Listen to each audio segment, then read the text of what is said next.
Lifeline Ventures, Petteri's venture seed company here, or seed investor here, who I think is doing a fantastic job at supporting Finnish startups right now. I'm also an investor in a couple of other seed stage funds, namely Initial Capital, for example, in London and so on, all of whom have investments in Finland. So I'm indirectly involved, but right now full-time at Electronic Arts, continuing to both running the Playfish business unit, the social gaming business unit, but also helping transform the whole company to a digital, direct-to-consumer focused company, which is exciting.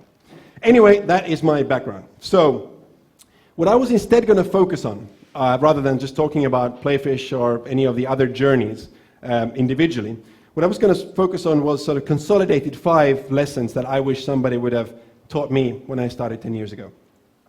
What I'm not going to talk about, 'cause it's always good to define that, the most important things that you have in a startup is the team and the idea that you have. I'm not actually going to talk about those 2 things because there's clearly been a ton of talk about those things happening here previously.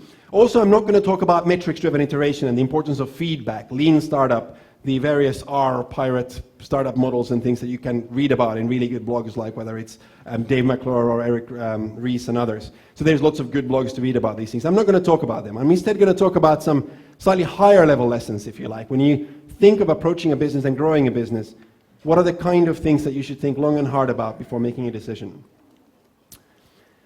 So my first lesson, which I wish, frankly, I would have gotten earlier when I was building Macrospace and Glue, is to build a bold vision and then make it bigger.